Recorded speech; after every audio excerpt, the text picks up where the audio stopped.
I have a fantastic crew back home at ACC Performance. My guys are on top of it. They're passionate about what they do. And when you have a driving force, I don't know if you remember the Chicago Bears back in the day, but you know, you could have put 14 guys. Welcome to Sam's Garage, presented by NH Oil Undercoatings.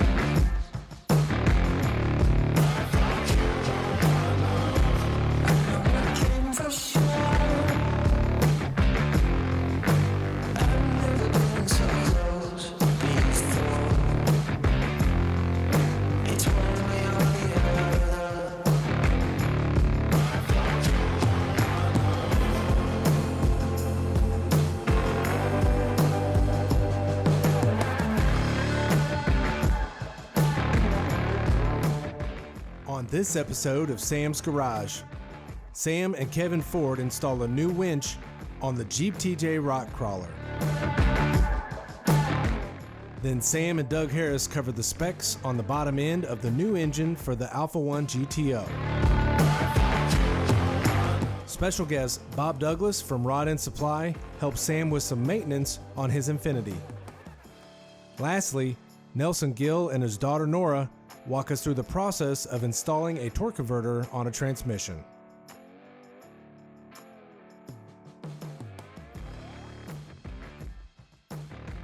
A winch is a critical part of any off-road vehicle. If you're going to go off-roading, it's not a question of if you're going to get stuck, but when you're going to get stuck. Today we're going to be installing our winch on this huge rock crawler, and we have to go with a winch that's going to be very capable of pulling something so heavy out of any kind of a rut that we're in. That's right. I went with a 12,000 pound Warren. It's the biggest one they got. And of course, like me, I had to have all the accessories. The website's just full of stuff, and I'm like, oh, I need this, I need that. There's a lot of accessories. Yeah. I can't believe some of the parts that are available on that site. That's very cool. Yep. Especially with the organizer that goes in the back of the seat. Yeah, they got this tool bag. It's wireless now. Yeah. Back when I and was you don't doing have to come out and do the clutch. Get yourself dirty. I know. Back when I was doing this, you had to get out here. This is great. Get us out of anything, right? Well, to help the guys behind me. Yeah. That's very nice of you. Yeah. All right, so we're going to be showing you guys today how to install this winch, how to properly wire it up, and then we're going to show you how to install the rope and some of the accessories. So let's get started.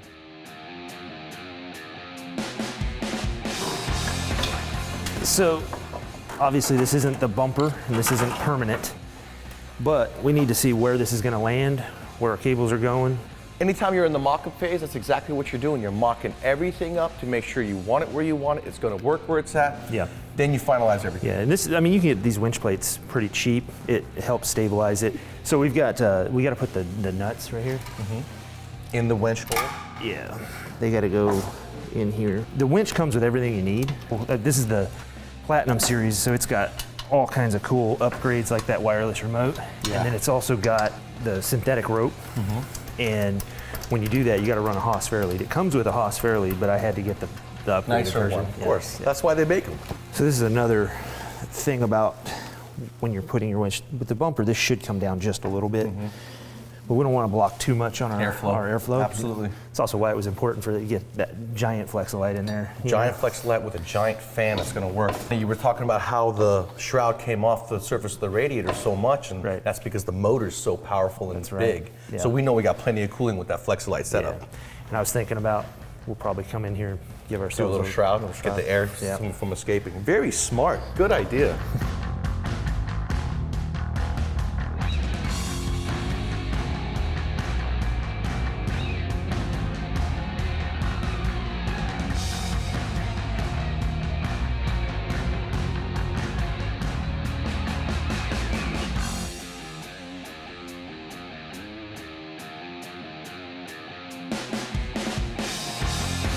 Now, we didn't get this perfect, but I'm not as worried about it because that's synthetic rope. If it was cable, I'd be worried about kinking and it'd be easier to wind up. it would just follow Yeah, itself. it would follow itself.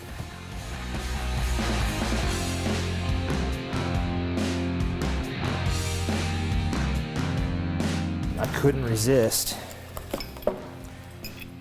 Yeah, and that matches this as well. It looks Right. really good. It's forged, so we'll just throw that on there. All right, Sam, since I did all the hard work on the first part, What are you doing down here? I am routing the power and cable ground wires, and we're going to be running over 400 amps on this. We want to go straight to the battery. We're going to be using a cutoff switch from Locar, but it's rated at 300 amps. That's right. So I figure since we're having, you know, all the electrical stuff with the fans and all that that's going to be on the engine side, why not just run a separate battery for these? You see any issues with that? Isolate it, no issues. As long as we got the alternator hooked up to where you can charge it, we'll have no problems. Perfect. And this is where you guys, when you're running your power and ground cables, make sure that you stay away from any kind of metal. It's a good idea to maybe take a radiator hose, split it in half, go over both cables, zip tie it in place, anywhere there may be metal, so that because you're rock crawling, there's going to be a lot of flexing. Yeah. The last thing we need is a fire, because it's not going to be fused. We should be good to go.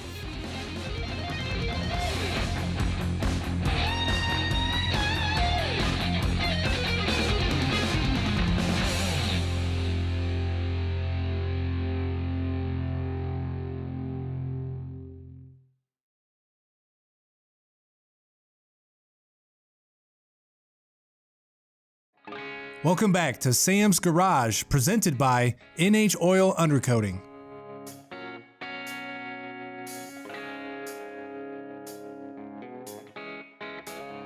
The Alpha 1 GTO is getting an engine upgrade.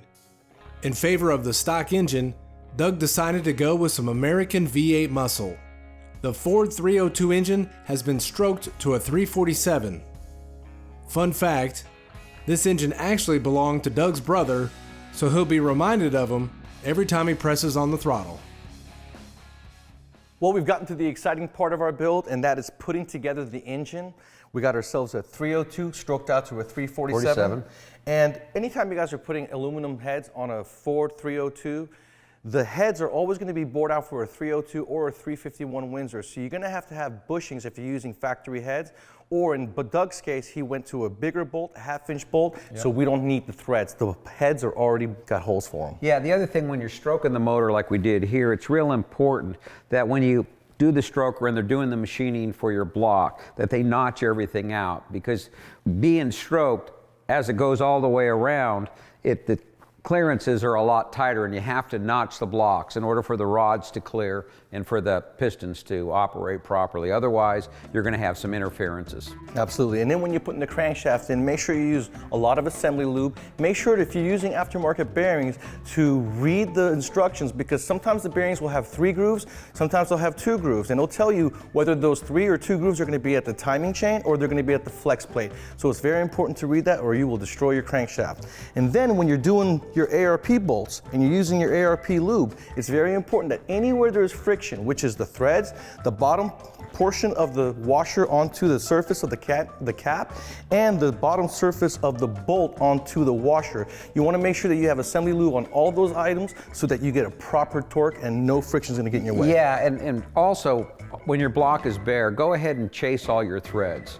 If you don't chase the threads and you have something into it, even though you put the lube into it, you may not get a right torque setting. So just get a tap, run it down, chase your threads, and everything will be, put the lube in and the torque numbers are right where you want. Now this particular motor, we don't know what we're going to use as far as the oil pan. We have 2, front sump and a rear sump. Because we have an engine swap here, sometimes you have to go over the steering rack and sometimes you clear it. So that's why we haven't put the oil pan on yet. Also, as far as the front cover goes, we don't know what kind of accessory system we're going to use because we don't need power steering. We're going to be using electric power steering, so we really only need AC because Doug wants to be cold in the summer, and we're going to have an alternator. So we want to use the correct water pump to go with our timing cover for the accessory system. And then we're going to do a nice intake manifold, nice valve covers, and we should be good. Absolutely.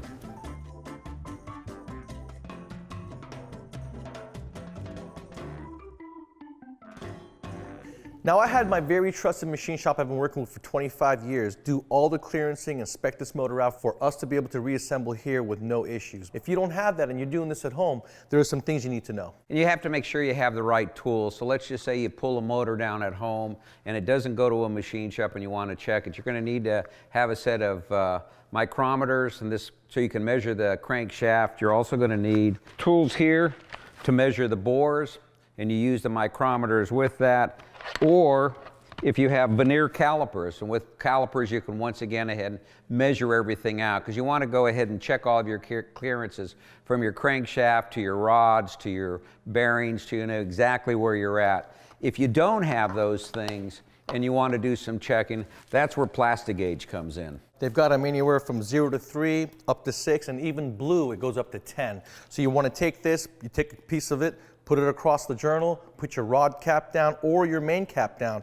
You'll measure it. There's measurements right there along the package. It'll tell you your clearance, and you'll go from there.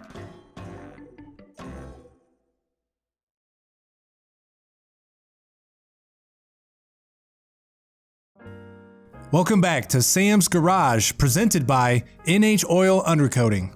Rod ends are an important factor in the alignment of a vehicle's suspension. Worn out rod ends can lead to excessive play in the suspension and premature tire wear. Rod End Supply has just what you need when it comes to suspension parts for any vehicle application. Bob Douglas from Rod End Supply called me and said, you know what, Sam, I'm coming through Atlanta. I said, you know what, Bob, I need some work done on my Infiniti, and I'm putting him to work. So we're doing an oil change on this Infiniti. So what I've done here is already drain the oil, and we're gonna take off the oil filter, and we're gonna put the new oil filter on. Now, you always replace the crush washer if you guys are doing your own oil change at home so that you don't create any leaks. Then we're gonna put the new oil filter on. Now, you guys have heard the old myth of putting the oil on the O-ring, but if you always look at your flange, you'll see there's oil on there. So there's really no reason to get yourself dirty, okay? That oil is gonna do the job. And if you're wondering about old oil on your new filter, well, there's about a quart of oil in the oil pan that doesn't come out whenever you do an oil change, so don't worry about it. All right, we're gonna put this on hand tight, and then we could drop it down, and then we'll pour the oil in at the end. Now I'm gonna go ahead and pour oil back into the engine. Why don't you tell everybody about all the other different rod ends that you guys actually supply to your customers and the special things that I know you have on that table. Sounds like a great idea. Rod End Supply, we've been around since 1989, so we've been around in the business for quite some time. But we make a wide variety of product. We do what we call uniballs and uniball cups. A lot of these are used in making suspensions, like for the off-road. We've got some that are very small that are used in shock absorbers, and so we make a lot of product for different shock manufacturers. We make connecting links for sway bars of different variety and functions. We have clevises. Some of them are used in the off-road industry. These are adjusters, and these adjusters, if you want to take a link and make it longer or shorter, one end has a right-hand thread, the other hand has a left-hand thread. Now what's that little guy used for? Oh, this is the smallest part that we make. It has a 540 thread and a 440 hole in the ball. It's a female, it's also aluminum. Started out, we were selling these to a guy that was manufacturing RC cars. Disney happened to see these and wanted to know if they could buy those, so we started selling them to Disney. And what Disney uses them for is the animatronics that you see in a lot of these mechanical figures. The eyeballs move, and some of that's controlled by the rod ends. That's pretty which cool. is kind Who of would've neat. thought? Yeah. We do a lot of the weld-in bungs that you weld in tubes, and you can make your own links, various and sundry sizes. We also have the high misalignment spacers that we put into the rod ends, so it gives the rod end more articulation. We do make rod ends. Our injection molded rod end is probably our most popular and is also the most durable. And the red material we call nylon fiber. It is something that we've developed. It's made out of 612 nylon infused with fiberglass and also other lubricants. Now what do you use for the big one for? Didn't you do stuff for SpaceX as well? We have a special one that we made for SpaceX. That's this particular part right here. It happens to have a Monel body. The body itself has got a slot in it because normally what they don't do, they do not use a jam nut, because jam nuts have a tendency to come loose. So once this is positioned where they want it, then they've got a set screw that runs down in there and sits right down inside that slot. That's pretty smart. It was pretty interesting. Well, you have to have it reliable when you're up in space, correct? Well, yes you do. I would say that's good. I've always joked about it. If something goes wrong with the rod end up there, we're probably not going to get it back. So That's true. you never know. Well, we'll hope you guys learned something on where to get your rod ends when you're building custom applications. And I was 1,000 miles over on my oil change, so I was able to knock that out. Thank you so much, Bob, for helping me out. It's always good to do maintenance. Absolutely. Always a pleasure to have you on. It's great being here. Thank you.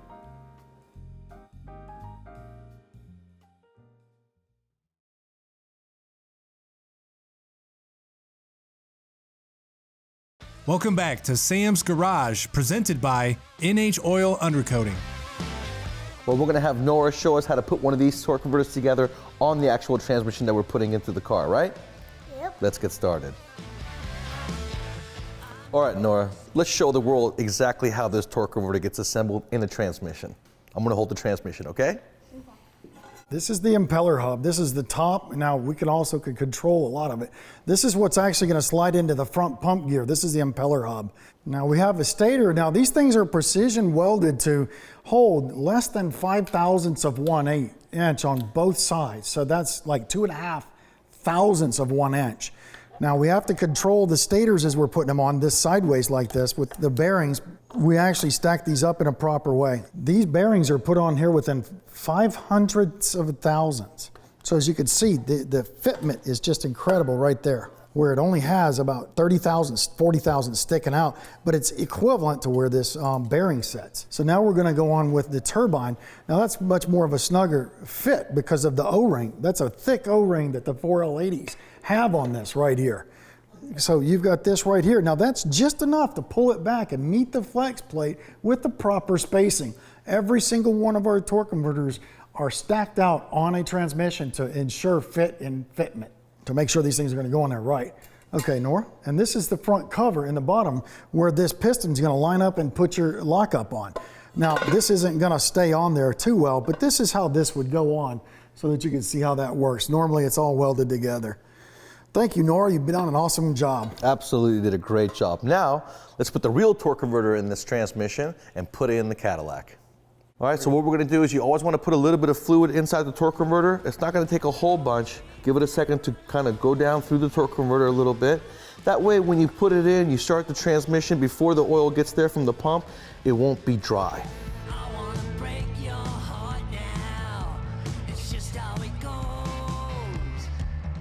When you put the bolts in, you want to make sure that you thread it in as much as you can with your hand.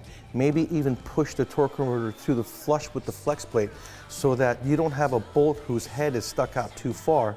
Then you go to spin the flywheel, or the flex plate in our case, and your bolt will get stuck somewhere up there in a hole or against a bolt in the bell housing. Then you got to go through the whole process of pulling the transmission back out just so you can pull your torque converter bolt out. Now, what I'm going to do is I'm going to do this in 2 steps because you don't want to put anything in a bind. So the first step, we're going to go in, draw the torque converter up to the flex plate, making them just snug. Then we're going to go back around, torquing everything down to 65 foot-pounds.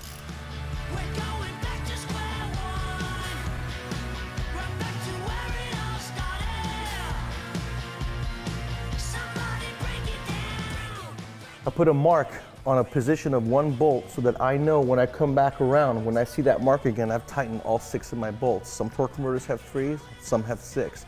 The import market has 6, and in some cases the Hondas have 10 to 12.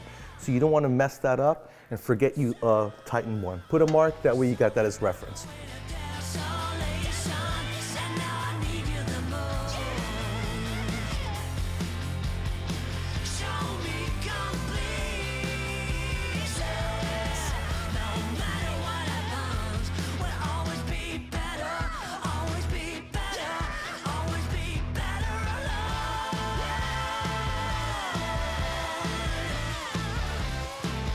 Well, Nora, Nelson, I want to say thank you so much for bringing us that Outlaw torque converter and giving us so much valuable information. And Nora, thank you so much for helping me out. You did an awesome job. Thank you.